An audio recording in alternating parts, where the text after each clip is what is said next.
Hey everyone, this is Brown at IF Brown, and tonight we're going to be talking about Escape from New York, the special edition on DVD. Escape from New York was made in 1981 and it was directed by John Carpenter, and it was also written by John Carpenter along with Nick Castle, and it starred actor Kurt Russell in an iconic performance as the antihero Snake Plissken. Here he is right here. And Snake Plissken would in turn go on to influence several other anti-heroes that came after him, including one Solid Snake from the Metal Gear games. But the first time I watched this movie, I was still in high school and I had rented it from the local Blockbuster. And it was a bare bones DVD, it was a bare bones DVD wherein the only special feature was a theatrical trailer. But I watched it and I enjoyed it. I mean, I thought it was dumb fun in the sense that it was made in the 80s, but it took place in the future of the 90s. You know, if you grew up in the 90s and you see a movie that's supposed to be in the future of the 90s, you're kind of like, yeah, it didn't quite happen like that. But fast forward to not that long after, and I'm in junior college, and at this point in time, I'm walking around Target at Richland Square Mall, and I happened to, find this particular special edition of Escape from New York, and I remember, this was the same Target where I found the special edition of John Carpenter's The Fog, and so I definitely made some good finds at this particular Target. But when I found the special 2-disc special edition, I saw that it was released in 2003 while I was still in high school. But here I am finding it when I'm in junior college. Go figure, right? But I'm thinking, okay, I was on a bit of a John Carpenter kick at the time, and I really did like Kurt Russell in the movie, so I thought he was a badass, right? So, I see that the special edition here, it was on sale for a pretty good price, and so I picked it up, and shortly after, plopped the movie into my portable DVD player, which I had at the time, and lo and behold, I ended up liking Escape from New York a whole lot more than when I first watched it. I mean, enough to say that I honestly think that Escape from New York was a great movie and one of John Carpenter's best. And it certainly has one of Kurt Russell's best performances. And Snake Plissken, incidentally, was one of his favorite performances of his own, roles. So there you go. But this is a movie that, I mean, in a lot of ways, it started off as art imitating life, but then it became life imitating art. And the reason being is that when John Carpenter, first wrote the screenplay for this movie, it was written during the 70s, and the Watergate scandal was still looming on the minds of a lot of people in America at the time, and John Carpenter was definitely one of those people. And he was someone who had always been a bit of an anti-authoritarian, and so when Watergate happened, it was like, yeah, this is definitely proof in the pudding that those in power are abusing their power, right? And so he when he wrote the screenplay, he was basically creating a story that kind of served as a condemnation of the American government, but it also reflected on urban reality at the time in America, more specifically New York City, because crime was off the charts at that point in time, and it was not a good place to be. But fast forward to 1981, when Escape from New York is released to theaters.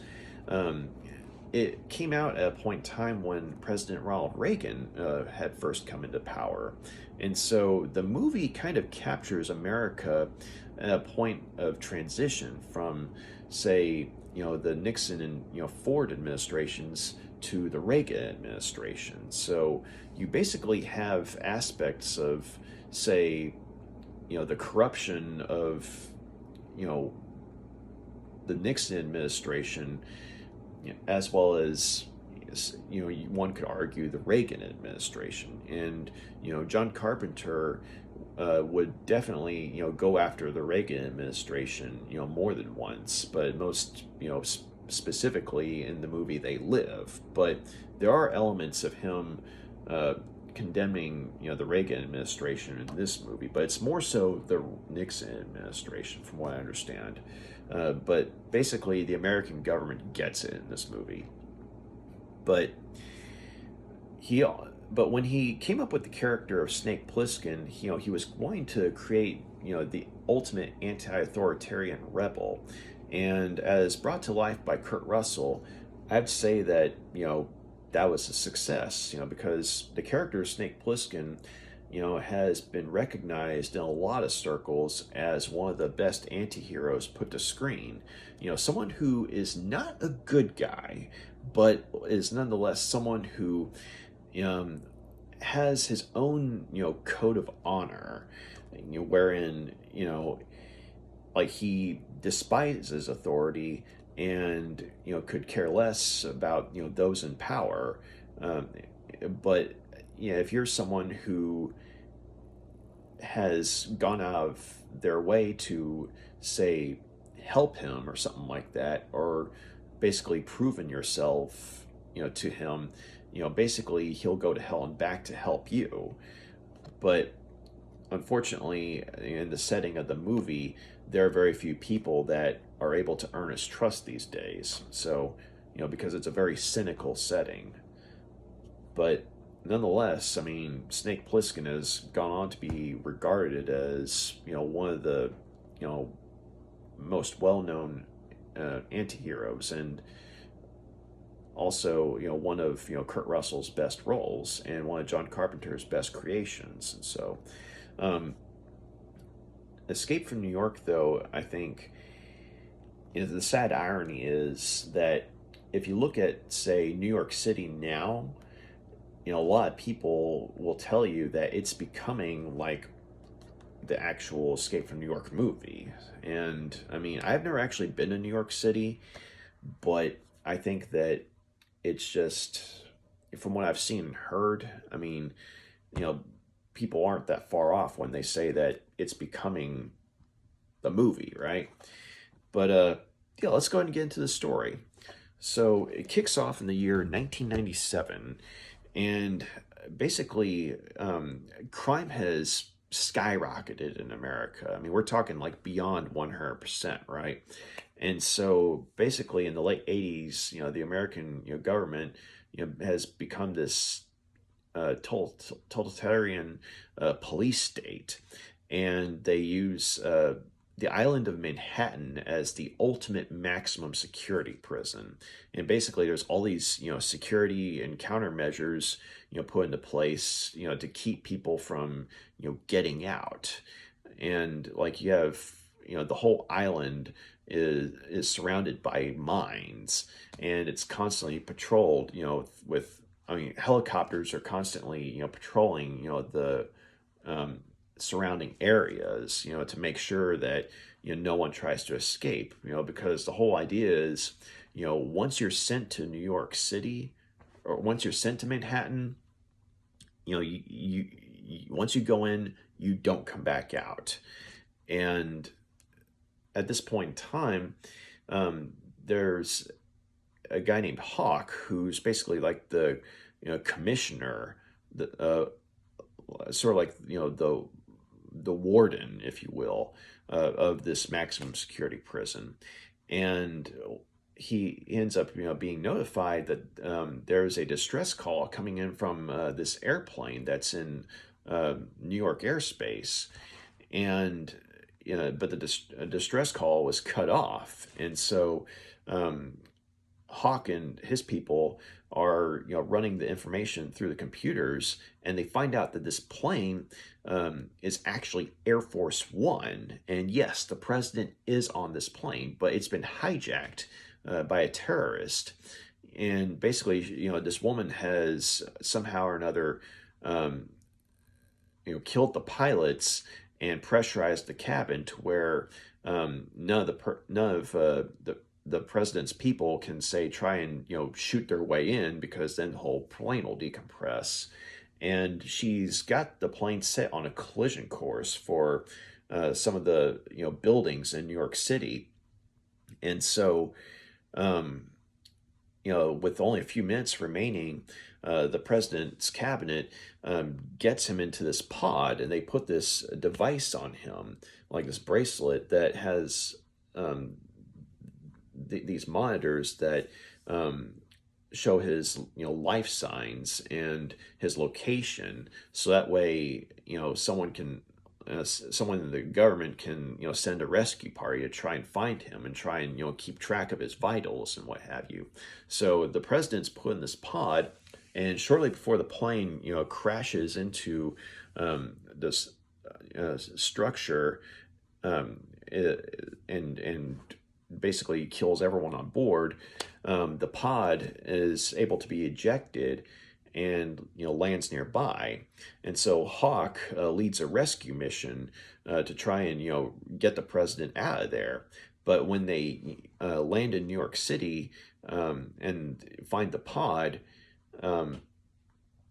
basically the president's been kidnapped, and this creepy albino dude named Romero comes up to him and basically tells him that if they're not in the air in 30 seconds, the president dies. And Hawk's trying to talk to him and say, look, what do you want? And so Romero shows him this in this paper towel, in this rag that he's got, and he's got one of the president's fingers with the presidential seal on it. And so he's counting down, and Hawk realizes that, okay, there's no reasoning with this guy. And so he tells his men to, take off. And so they head back to their helicopters and leave, before the countdown ends. And so, unfortunately, this is a very inopportune time, because the president was actually supposed to, be at this summit with some world leaders, because America is still at war with some of the other powers of the world at this time. And the president had this cassette tape that had this scientific data regarding nuclear fusion that was supposed to go some way towards bringing things to a peaceful compromise, to try and stave off the war that it seems to be ongoing here. But unfortunately, though, because of this kidnapping, this is a problem, because the president has to be there to deliver the cassette to the summit. But with this happening, Hawk is forced to try and come up with a plan. And he's trying to figure out, okay, how do we get the president out of there? Because if we try and go in with an army, they're going to kill him. No mistake about it. But then he finds out that there's a prisoner being transferred to New York, to Manhattan. And this particular individual is one Snake Plissken, a former war hero turned career criminal. And so Hawk makes a point to have Snake brought to him, and he makes him a one-time offer.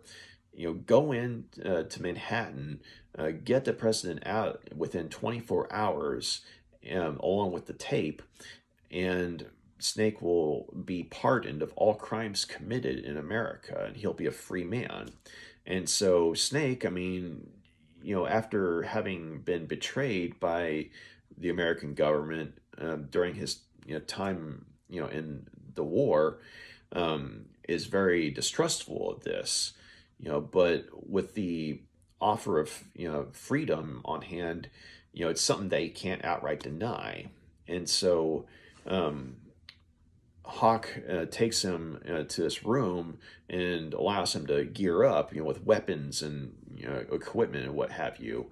And then he has him injected with this explosive device, these two pellets in his neck, because the way Hawk figured it, Snake was being given this plane called the Gulf Flyer, which he was going to use to get into Manhattan and land on the World Trade Center, because the plan was to use the Gulf Flyer to land on the World Trade Center and use this elevator that has limited power to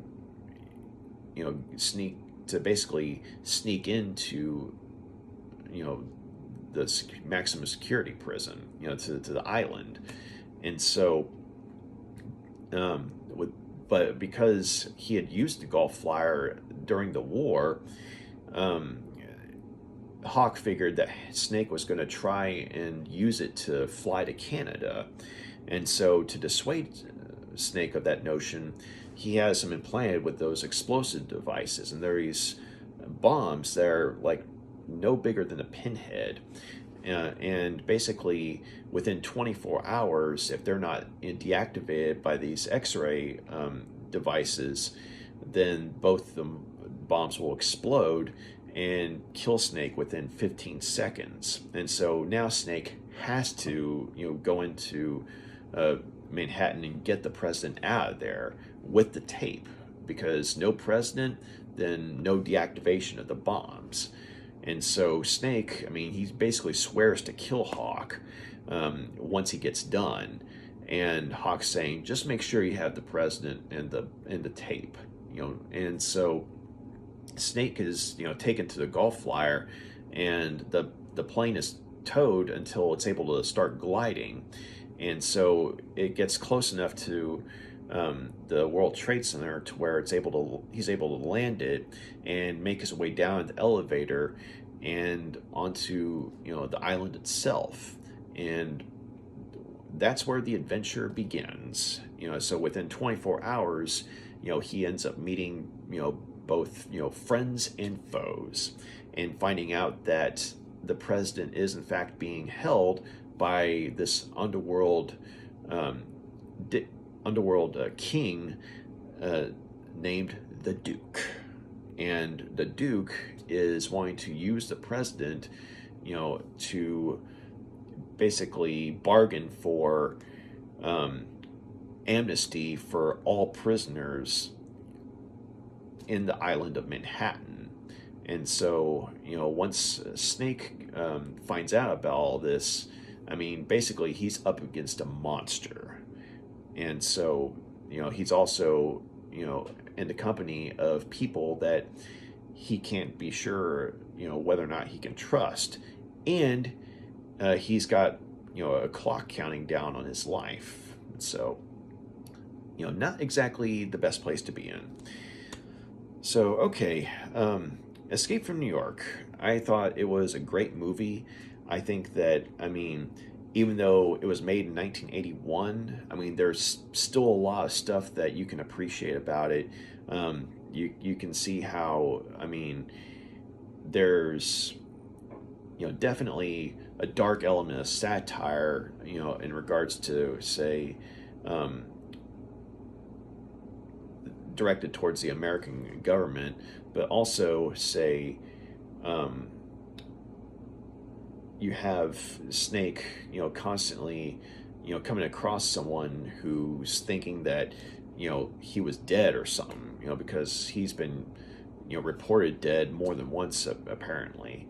But I think that, Kurt Russell, plays him, almost perfectly, because, here he is, as I've mentioned before, like someone who is definitely an anti-hero, but is one that, you find yourself, rooting for and empathizing with, because, hero or a good guy or bad guy, there's a real desperation he has, to try and, get the president in time, because, as much as, he does not care, about the world at large, he does care about his own life. And so, when Kurt Russell, basically, has that balance of cynicism and desperation, he really sells it.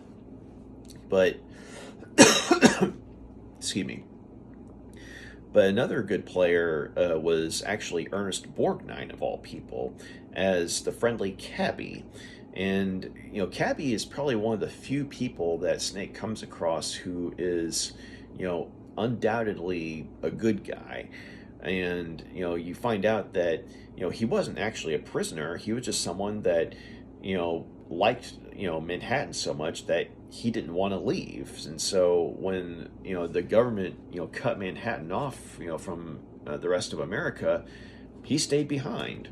And you get the idea that he might be starting to go a little crazy, but not to a point of being homicidal or anything like that. And I just thought it was pretty cool seeing Santini from Airwolf in the role of this friendly cabbie in this bleak setting. But I also liked the you know the fact that you had Isaac Hayes, of all people, chef from South Park, right, playing the Duke. And the man, when he's on screen, he just radiates this dark energy, to where it's like, even if he's not on the screen throughout the whole picture, whenever he is on screen, he basically commands the attention of not only the people around him, but those watching the movie. And you definitely see that there's an intelligence there. And you also come to realize that, yeah, if you're basically the king of you're one of the major players in New York, and you're basically running the show. I mean, you have to have intelligence. You have to have willpower and all that stuff. And so it was interesting seeing both Snake Plissken, as played by Kurt Russell, and the Duke, as played by Isaac Hayes, two opposite characters, but who nonetheless, I mean, have this determination about them that basically, makes them very compelling characters. And so I think that also Donald Pleasance did a good job, playing the president. And, of course, he had worked with John Carpenter in Halloween, but it was interesting seeing the guy who played Dr. Loomis, and end up, playing the president of the United States, someone who was clearly British, right? But, somehow being the American president. But it was interesting with his character because, on one hand, I mean, he does prove to be someone who's superficial and, basically dismissive of, those around him, like, or those under him, if you will. In this case, I mean, anyone who's not in the government. But at the same time, though, you can't help but genuinely feel sorry for him, because of what he's put through. I mean, the poor guy has one of his fingers cut off, and he's constantly being humiliated by, the Duke and Romero and, and several of the other Duke's henchmen, right? And so just basically on a purely human level, even though this is like someone who's supposed to be, the embodiment of the American government, I mean, you see him stripped down to basically being, a very scared, human being. And so you definitely feel for him in that respect. And I think that Donald Pleasance, did a good job of basically conveying, the fear that his character goes through. And one of the things you find out, through some of the special features on the DVD is that, Donald Pleasance actually had been a prisoner of war in World War II. And so, he basically brought some of that with him, when he played the part of the president when he's being held captive and everything. And so he really does sell it, I think. So you also have Harry Dean Stanton as a guy named Harold, or Brain, who is actually someone who was a former comrade of Snake's, but who unfortunately betrayed Snake as well at some point during the war. And because you don't find out all the particulars But whatever it was, I mean, you had it to where, I mean, Snake, has it out for this guy once he finds him, or finds out that he's one of the, major players in New York, because Brain is like one of the few people who knows how to, make fuel, which in turn helps to provide, Manhattan with, electricity. So that way, the criminals can, have some juice, so to speak. And he's also, one of the Duke's, main henchmen. Um, and so, Brain is someone who basically plays both sides. I mean, on one hand, he's trying to get in Snake's good graces and trying to keep Snake from killing him, in revenge, but he's also trying to stay into Duke's good graces, because he has no love for, the president or the American government, and I mean, he likes this cushy position that the Duke's given him. Um, but Harry Dean Stanton, though, I mean, he was always good at playing, the type of person who uh, is someone that, basically had this sort of ingrown, disillusionment and, with, people in general. And Brain basically comes across as very misanthropic, because of this, ability of Harry Dean Stanton's. But at the same time, I mean, he's also someone that you kind of like in a way, like sort of on the outside looking in. Like you wouldn't want to be with this guy because you get the feeling that he would betray you in a heartbeat. But at the same time, as a member of the audience, he has some of the best lines in the movie. Um, of course, I mean, Snake Plissken, under Kurt Russell, I mean, has, the majority of the best lines, but I mean, Harold definitely gives him a run for his money, or Brain gives him a run for his money. But you also have Adrienne Barbeau as Maggie, who is basically a prostitute or a sex slave that Duke basically gave to Brain to basically keep him happy, as kind of incentive to stay on his side, right? But it turns out, see, that Maggie, has her own power and has her own strength, to enough to where, she's willing to, look Snake in the eye, so to speak, and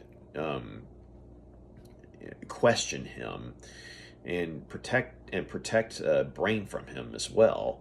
And so it's interesting, seeing her, constantly being protective of Brain, and yet also, as the movie goes on, she ends up falling on the side of Snake, simply because, I mean, Snake's able to give her a glimpse of, the bigger picture in terms of what's going on in the world. And so, it's interesting seeing Adrienne Barbeau play this part, because she also played like a strong, a female character in The Fog, and so it's interesting seeing her play another such character here, except in a more cynical, bleak setting. Um, but but yeah, I mean, so basically, I mean, you had like a bunch of, familiar faces here. I mean, you also had Tom Atkins, who was also in The Fog, showing up as, one of the officials, working under Hawk. And Hawk, in turn, was played by the late, great Lee Van Cleef, who was in a lot of spaghetti westerns, or just a lot of westerns in general. I mean, he was in, The Good, Bad, and the Ugly. And he was even one of the bad guys in The Man Who Shot Liberty Valance. But, he was a great Western actor. And so it's interesting seeing, an actor who's usually known for playing straight up bad guys, playing someone who, not exactly a good guy, but he wasn't a bad guy either. I mean, he was someone who, I mean, yeah, as Hawk, I mean, Lee Van Cleef, played him as someone who was definitely um, an enforcer of a corrupt government, but at the same time was someone who, you know, had his own sense of agency. Like he's willing to take it upon himself initially to try and rescue the president first, until he finds out that, I mean, it's out of his control, and basically he has enough wherewithal to back off, but he's the one who comes up with the plan to get Snake out of it. I mean, to get Snake into Manhattan to get the president out of there. And I liked how Hawk basically, you get the idea that Hawk is someone who, you know, while he was somewhat deceitful with the whole explosive device being implanted in Snake, I mean, you get the idea that he's someone who stands by his word as well. And so it kind of goes hand in hand with, the cynical atmosphere of the film. And you kind of see why there's a bit of a, I hesitate to say camaraderie between him and Snake, because they don't like each other, but there is a strange sense of respect between the two, in a sense that, they've both been through some shit. You get the idea they've both been through some shit, but at the same time, like, they have their own moral codes. And you see more of that with Snake, but you glimpse it with Hawk as well at certain points in the movie. So I guess you'd call him a noble demon if we're going by TV tropes terminology. But Lee Van Cleef, though, I thought, did a really good job with the part. And, just made it for an interesting, not quite good guy, but not quite bad guy either. So, also, the late Frank Doubleday, I thought did a good job as the henchman Romero, the albino, dude, because he has a sort of weird, almost robotic hyena type of mannerism, because it's like he moves sort of mechanically, but his mannerisms, like his whenever he's talking with someone, like there's a sort of rabid animal quality to him at the same time. And it was just a very creepy performance by Frank Doubleday. And while there are a lot of I guess you could say extra henchmen on hand, I mean, because New York or Manhattan is supposed to be made up of criminals as its population, Romero seems to be kind of like a face of the straight up insanity that Manhattan, that this setting has become. Whereas the Duke, as played by Isaac Hayes, is more of a figurehead of the criminal element of the movie, but he's more, I guess you could say, intelligent and has a genuine purpose in mind. Whereas everyone else, I mean, they're just embracing the anarchy and making their own worlds in this bleak setting. But it was just an interesting contrast between the Duke and Romero, as far as seeing how the criminal underworld of Manhattan is realized. But as far as, I mean,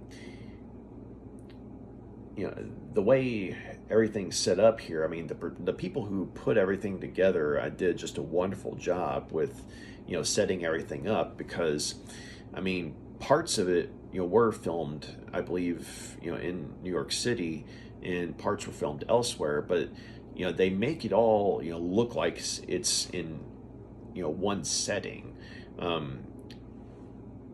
And certain areas that they filmed in genuinely do look like, well, a dystopian environment. And I just thought that they did a really good job with that. And in my mind, as far as production values go, it kind of holds up along with the, say, like Ridley Scott's Blade Runner. I mean, two very different movies, but top-notch production values in terms of, say, bringing two very different versions of the future to life. And I think that with the top-notch production values that they had and location work that they had, I mean, they really brought this nightmarish vision of the world to life. And granted, I mean, it's focused on Manhattan and New York City, right? but you get the idea that the rest of the world is, not no picnic either. But I just, yeah, it's just one of those movies that you go away remembering, as far as, say, the cast of characters and, the setting more than anything. But, I really liked how, the character of Snake was, someone that, I mean, you really do see that you get the idea that there was a good person there inside of him at some point, but because of, how, he was, betrayed by his government, you see how, that person, if not quite dead, isn't running the show anymore. And so whenever you see, the goodness come out of him, I mean, it's very seldom, but when it happens, though, I mean, it makes the character of Snake, that much more human. But I do like how, that humanity, it's sort of submerged, and it's only brought out every now and then. But for the most part, though, I mean, Snake, as played by Kurt Russell, is just basically, you know, a badass anti-authoritarian, and, someone who can hold his own in a fight. And that was one of the other things about the movies, like the action scenes. I mean, they do just enough, good work in terms of, say, fight choreography and what have you, in some of the action scenes. And when it comes to, say, like the weaponry being used, like there's a lot of bladed weaponry, or arrows, from some of the bad guys and what have you. And Snake, as it happens, is one of the few people who has, like, say, military grade hardware, because of Hawk allowing him to armor up and everything. But I do like how there's a finite supply of ammunition that Snake has, and so while he has some powerful weaponry, it's not like unlimited ammo. And that was something I appreciated about the movie, like how whenever anyone uses a weapon, they have to use it strategically, and they can't just start blazing away, because, I mean, this isn't your typical action movie where, say, a 30-shot gun fires 100 rounds or something like that. But I appreciated that, showing just that, I mean, in the setting, I mean,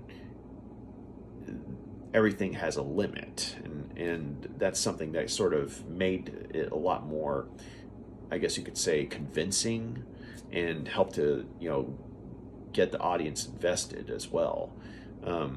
But all in all, I think Escape from New York, though, I mean, it's a great movie, and I'll go ahead and give it 5 out of 5 stars. So as far as special features go, this special edition, as I mentioned, it has 2 discs, and it also has a preview comic book inserted into the box. And it's basically a preview of the John Carpenter's Snake Plissken Chronicles. And it was a comic book miniseries that came out shortly after this DVD was released. But you also have 2 really good commentary tracks, and the first commentary track has John Carpenter and Kurt Russell, and the second commentary track has producer Deborah Hill and one of the other producers. I forgot the guy's name, but both commentary tracks are very informative and very entertaining, and you get the idea, say, more so with Kurt Russell and John Carpenter, it's basically like 2 friends, catching up with one another. But nonetheless, you find out a lot about how the movie was made, and certain behind the scenes shenanigans that happened and what have you. Also some thoughts on the characters and everything. And also, I thought that one of the things that the Deborah Hill commentary had was, she was talking with the producer, and the 2 of them were talking about how there was this I think he was a critic or something like that, was making a list of like influential movies of, I think it was like of the 80s or something like that, or influential movies at that point in time, as far as science fiction is concerned. And the guy cited both Blade Runner and Escape from New York as being like some of the most convincing depictions of a future setting in a science fiction film. And both Deborah Hill and the other producer were talking about how it's like both Blade Runner and Escape from New York are very different movies, but to this day are still held up as top-notch depictions of possible futures, and also just in terms of production values. And so, excuse me, I thought that was pretty cool, just finding out stuff like that. And also you have Return to Escape from New York, and it's a featurette, and there's like a lot of interviews with people who were you know actors in the movie, but also people who are like behind the scenes, like some of the writers and what have you, or I should say the writers. uh, but yeah, I mean, some of the stuff you find out in the commentaries, you also find out, from these guys as well. But it was funny how, you find out in both this featurette and the commentaries, like you find out certain things like how um, one character's death was, filmed basically in such a way to where, you know, it's like you wouldn't know that it was shot in two different places, because the way the editing is in the movie, it looks like it's all in one location, but in fact, it was actually like the character's actual death, was filmed at in someone's garage, and in the movie it looks like it's basically outdoors. And so I thought that was fascinating to find out. But you also have this deleted scene, which it was the original opening sequence that had this bank robbery that Snake Plissken performed with a former an old war buddy of his.